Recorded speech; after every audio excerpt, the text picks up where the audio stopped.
Welcome to Catholic Life as we spotlight ordinary people with extraordinary faith. I am Dina Dow, your host, and I'm really excited to kind of present a ministry that has come to me within the past couple of years that I didn't know about with Matthew Estrade. He is the director, founder of Peace with Dementia, Catholic Aging, and just so much that has come through. Really basically what started with your Peace with the Dementia Rosary and your profession, all that stuff too. So Matthew Estrade comes to us from the Archdiocese of New Orleans. So tell us a little bit about yourself, where you grew up, your family, and literally how you came to be in this chair today with us. Yeah, thanks, Dean. It's a blessing to be here with you. So I grew up in Metairie, Louisiana. I was in Catholic high school my whole life. In Catholic schools my whole life. So St. Catherine of Siena, Jesuit high school, then went out of state to Auburn for undergrad.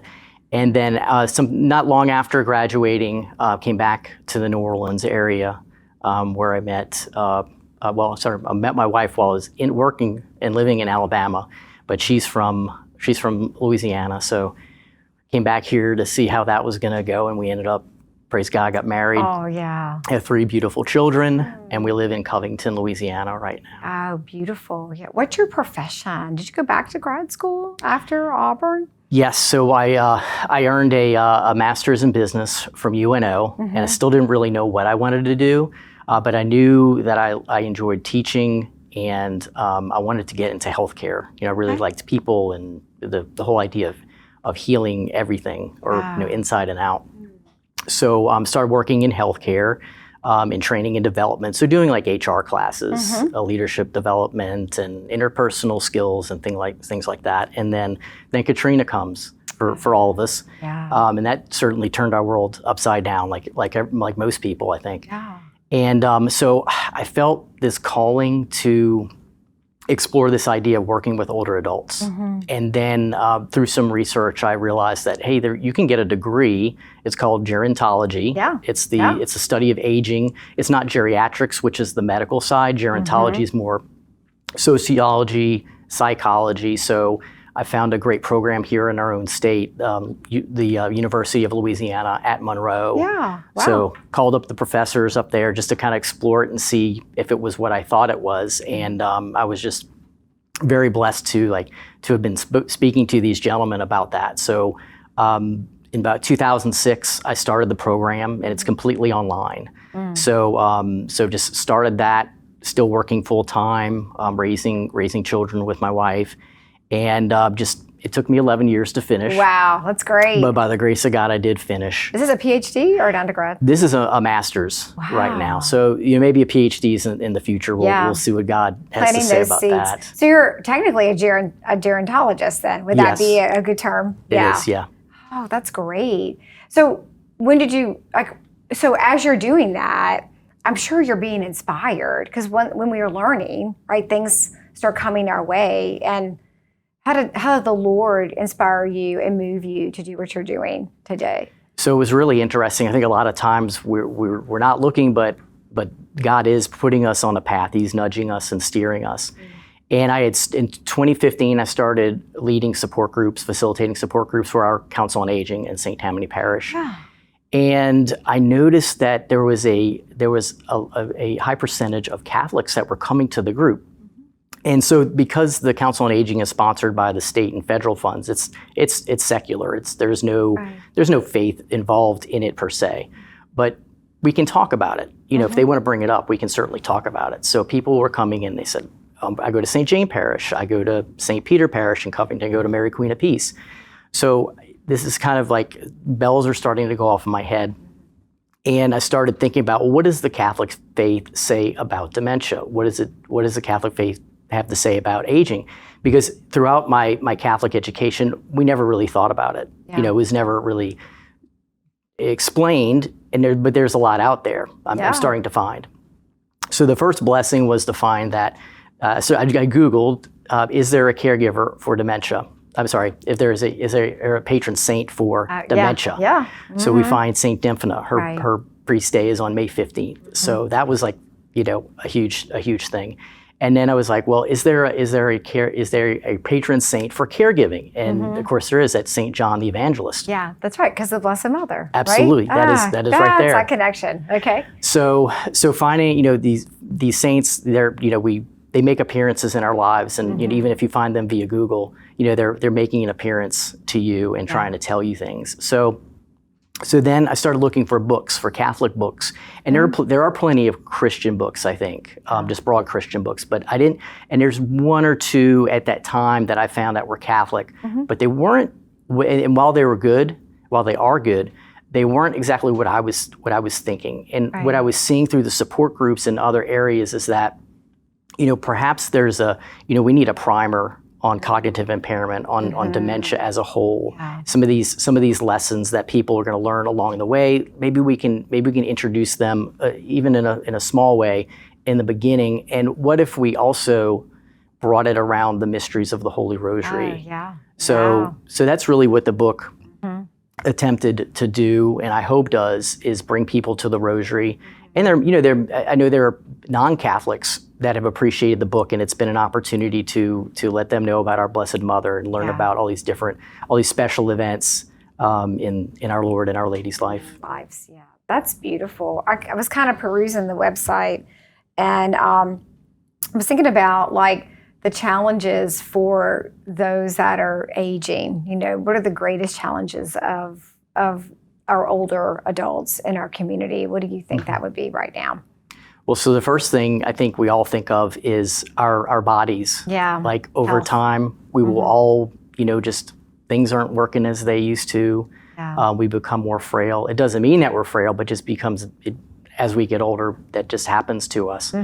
We start to have aches. We start to have arthritis, our eyes, our ears. So all of our senses we start to see a diminishment of body. So I think that's the first thing we think of. And then there are caregivers. We don't age alone. Right. Most of us will not age alone. And so there are people that, in our family or friends that are there to care for. And so there's that is an impact on a relationship. Yes. It can be a very special time. It can be a very stressful time. It can be very, very challenging time, depending on how you take a look at it. Since we will all age, I think that's a beautiful thing, something we'll all experience. So thank goodness most people will not develop any type of cognitive impairment, but we're all going to be subject to the, to our bodies. Yeah. Have you experienced that in your life yet, with aging family or friends or relatives? Have you personally experienced that yet, where things are changing? Yeah, so changing for sure. My parents are still very healthy in their 70s, but they've had things that knee surgeries, heart surgeries, things like that. So we've seen that. But I think it's pertinent to talk about my grandfather who passed away in the late 90s. Now he had a cognitive impairment. He had dementia. We don't know what type of dementia that he had, but that was a true calling to be with older adults. Yeah. So this happened in the early to mid 90s, where my mom sat me and my brothers down, and my dad, and said, your grandfather's not remembering me anymore. He left his home and we found him down the street. So we're seeing all these things, and she, as an only child, she was responsible for all these things. Right. So that aspect, that's been the most, I think, the most impactful part of seeing this in my family. Were you a teenager then? How old were you? Yes. Yeah. My brothers and I were teenagers in high school. Yeah. I can see how that could lead you to a deeper awareness of what was happening, and then kind of where the Lord led you through your undergrad degree, your business degree, to this is really important, being pulled to that. So what are the biggest challenges for caregivers then? I know those of us that are aging, right? But what about caregivers? Where do you see their biggest challenges are and their greatest need? Yeah, one of their biggest challenges is, I think, figuring out, just getting sitting down and taking a deep breath and saying okay, what is going on, and how do I balance, my life? And some caregivers are in a sandwich generation, we call it. They're still raising children. Yeah. and then I'm also taking care of one or both of my parents. And then so it's a time constraint that is a challenge, and it's also very much an emotional thing to see our parents not being well, to see their diminishment of health. That takes an emotional toll on us. So, and then physical. Sometimes people are having to give physical care. Yeah. Help out of bed, get dressed, go to the restroom, take a bath. So we have all these different factors. So that's at least 3, right? Yeah. Then you have financial. There might be this financial worry about, well, do they have long-term care insurance? Did they save enough to be able to bring in some kind of care, professional care, on a regular or often to assist with those physical needs? So there's a lot of different stressors, and the ministry hopes to offer practical advice on these earthly things, but also help people with that spiritual aspect of it. That's what I was thinking too. And my parents are in their upper 80s now. And sometimes my experience is the tables have turned, right? I remember the times that they cared for myself and my sister and my brother, and all the love that they poured out with that. It was never a bother to them to take care of us when we were younger. So now as things are changing and being more attentive to helping them drive somewheres or go shopping for a dress for the grandchild's wedding, just little things like that. I kind of chuckle because, my mother will say, "Oh, I'm so sorry to bother you to take me shopping." I'm like, "Mom, how many times did you take me shopping for dresses?" Right? Yeah. So I have found personally, as a semi-caregiver, because they're still independent, that I've fallen deeply in love with them and their age. Like I have found a deep, profound respect of them as parents, and then what they taught us when we were growing up, and seeing them care for their parents, who both lived to be in their mid to late 90s and even 100. My grandmother was before she passed. Yeah, beautiful. And just that witness of them. And even though that some days are burdensome more than others, there's a greater burden on the person who's in the age of aging, right? There's a greater burden. So I guess, and that's what I want to talk about in the next segment, is that spiritual accompaniment during these times when we are in a state of aging, where our bodies aren't the same, but at the same time too, where we're in the act of caregiving. And how does the Lord call us to do that? And how can prayer really sustain us in that time? So let's take a break, and when we come back, we'll focus on those. Stay with us. We'll be right back in just a minute.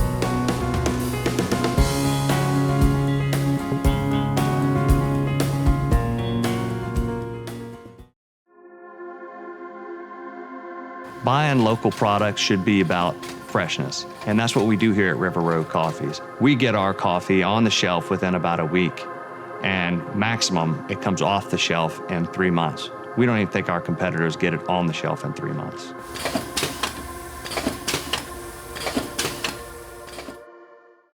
Catholic Life TV has a morning show for you. Watch Wake Up live from Catholic Community Media every weekday morning at 7. Fresh Catholic content from local priests, church events from our area, plus authors, the daily gospel, saints of the day, and prayer. Weekday mornings at 7, grab a cup of coffee and join us for a joyful hour on Wake Up on Catholic Life TV.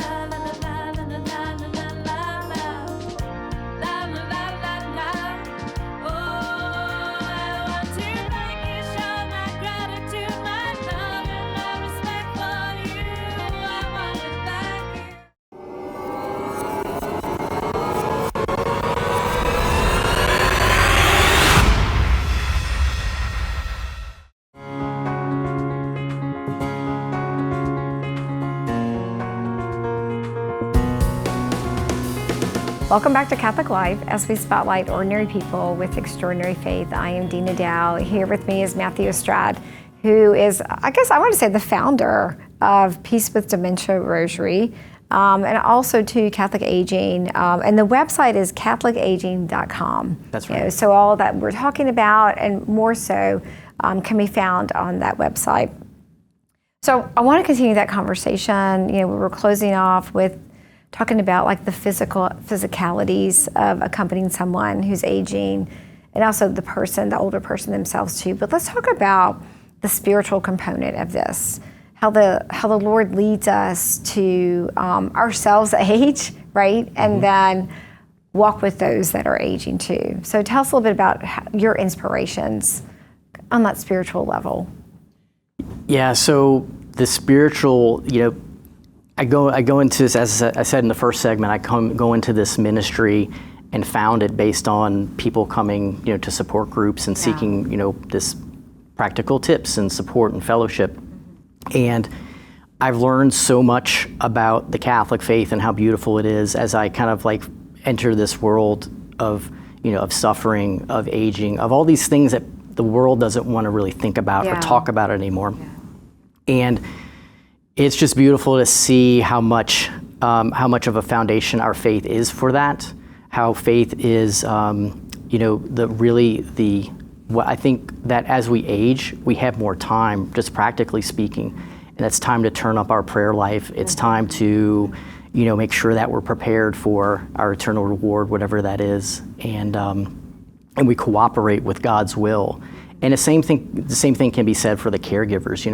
They're doing the hard work too. They may not be having the aches and pains and other impairments, but they're feeling a struggle too. They're feeling some suffering while they see their loved one not being well. So it's a huge opportunity for all of us that I hope people don't walk away from, that they don't run away from, that they run to the suffering like our priests do, like the saints did, and explore that. Because if you can kind of get over that hump or break through that wall, that appearance, see through that appearance of suffering, there's so many beautiful things and blessings on the side of that. So, spending time with our parents, with our grandparents, or others who are aging, but we have to get over that hump, right? Yeah. We need that. Yeah. We need those virtues, and we need the graces to find that. Yeah. To be vulnerable. We were talking earlier, a story Bishop Duca had told in his homily today about being a teenager and bringing his grandmother to the grocery store, and she's walking at a snail's pace, and he's like, "Want to go," and but she wanted, to do the shopping, and she was grateful that he was there. But he was a teenager, he was in a hurry, he had things to do, but not things to do. But looking back on it, he realized that those moments were precious, spending time with her. I'm sure it meant a lot to her that he was there, and he wished that he would have not taken it for granted so much, but really dove into that and walked a slower pace with her. And it's such a beautiful reality for us. All over Scripture, we hear so much about caring for the widows, caring for the elderly, those with white hair, the silver hair, and the wisdom that goes along with someone that is older than us, that we can learn from their life experiences, and also accompanying them to, eternity is closer than what they have thought of when they were 20. So it's kind of that opportunity prayerfully to accompany them too. So did you create the Peace with Dementia Rosary? Is that from your own making? Tell us how that started. Yeah, so so as a result of finding St. Dymphna, finding St. John, and starting a daily rosary, so I started saying, I've said the rosary here and there when I've had challenges throughout my life, but never consistently. And whenever the crisis was over, I stopped. I see. When I started my master's research project in 2017, I knew it was going to be a challenging year, so I committed to a daily rosary. Okay. And the difference is than in the past was that in December of 2017, when I graduated, I didn't stop. Wow. It was I just felt so many graces. I felt and felt so much gratitude, and I know that was a key to achieving that I was committed to just doing it from now on. And then all of 2018, it was around there I started thinking about a book, because I had just written a master's thesis based on the project. And I was just in this writing mode. I really enjoyed the process, which I didn't think that I was going to. So I started just sketching out, lessons around cognitive impairment, around the 20 mysteries of the Rosary, which became 20 mini chapters of what I think are the 20 most important lessons to go into this journey or be on this journey and know. So I took all of 2018 to outline and draft and refine that, and then a year later, in January 2019, the book came out, The Peace with Dementia Rosary: Education, Intentions, Community. And those are, in those three words in the title are important. Those are things that we're trying to accomplish: education with the book and then online things. Intentions, because inside of the book, after the education, a long paragraph on education, we have a specific intention that the reader can pray that's related, is tied into that in the mystery.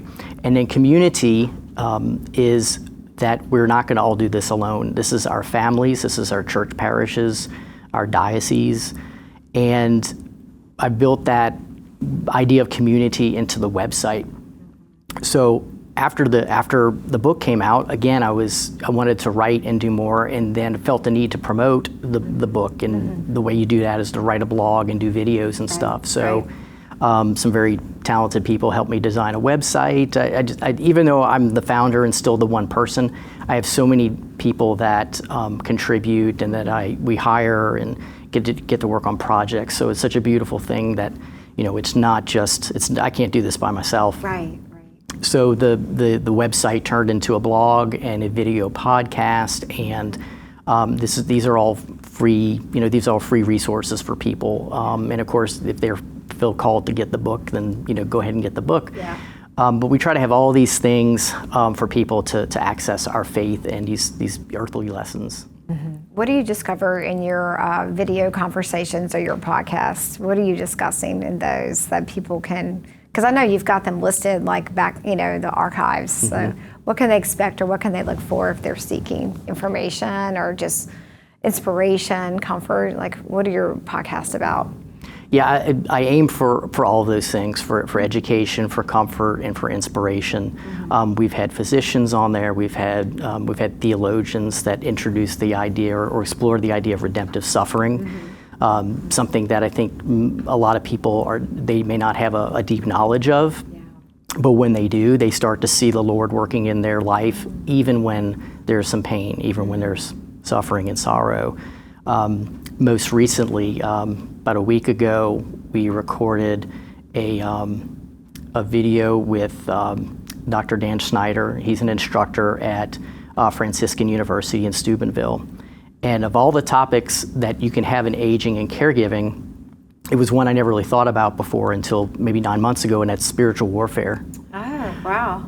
And most people, I think, and we discussed this in there, they may think that spiritual warfare is exorcism, which it can include that. It's but it's a very, very, very small percentage.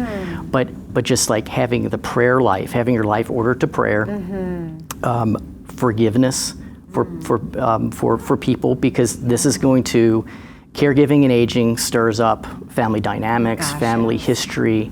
So there can be unforgiveness. That's we talk about why forgiveness and how to do that. So we go over some special prayers, a lot of sacrificial theology. I also had my chaplain, Father Damien Zablocki.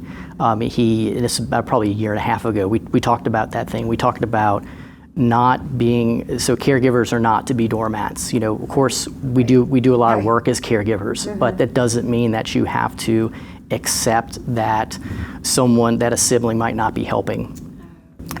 In state, out of state, down the street, everyone in the family is called to help. And he gives us, I found spiritual inspiration to, there's a time, of course we need to pray for them. We need to not be bitter. We need to forgive them. But at the same time, we're called to try to offer some correction, some fraternal correction there with, we do need your help. Yeah, wow. And how do you do that outside of prayer? I mean, it's difficult to, and I'm sure people go, I'll just do it. But then there's a burden. It's also a gift to be able to accompany someone in their illness. It's definitively a corporal work of mercy. Absolutely. For sure. And there's also a spiritual work of mercy, happening there, where we're journeying with someone in a very important time in their life. And I'm hearing you say this is a time for recollection, times for reconciliation, because no one wants to suffer and then maybe have the ability not to remember, but to be able to restore and invite forgiveness at that time in their lives. Like no regrets at all. If a loved one passes, there should be no regrets of anything about that relationship. So to affirm those and to invite the siblings. Sometimes I find that one sibling is doing so much, but there's no communication, and others want to serve and help, but they're like, no, I'm good. It's almost a control issue too. But at the same time, too, praying and walking together. And I think that's something that could be discussed ahead of time. I just know with our siblings, we're in touch. Everybody's in touch with everybody. We communicate, and that's a blessing. So those are amazing.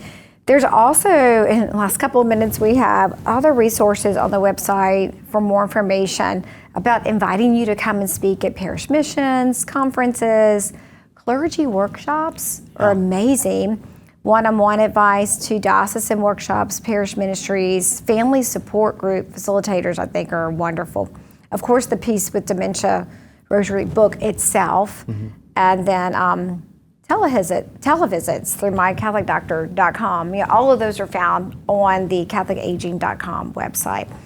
Okay, we have a few more seconds left. Just any last-minute invitations or thoughts for people that are caring for others that are aging?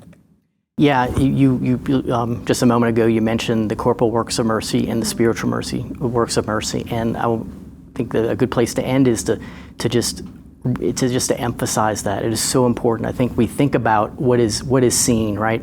Feeding someone, sheltering someone, helping them with their activities of daily living every day. But if we do those things, that's great. But if we ignore the spiritual works of mercy at the expense of those, then we've not really done our job. So I encourage our audience to continue to work on those very practical earthly things, but we need to combine and give primacy to the spiritual ones. And those actually might be more difficult, to have conversations with people that maybe they're not as faithful as they used to be. Maybe they're in despair, but just to leave our audience with that, the corporal works of mercy, but especially the spiritual works of mercy. And overall, pray for the continued guidance and support of our Lord Jesus and just the power of the Holy Spirit. Thanks so much, Matthew, for being with us and traveling to the Diocese of Baton Rouge to kind of take part in this interview. Prayers for this ministry and for its continued growth. Again, if you want more information, just go to catholicaging.com and you'll get all the information that we've talked about today. Thank you, Matthew, for being with us. Thank you, Dina. Thank you for being with us on Catholic Life. Until next time, may God bless you and grant you his peace.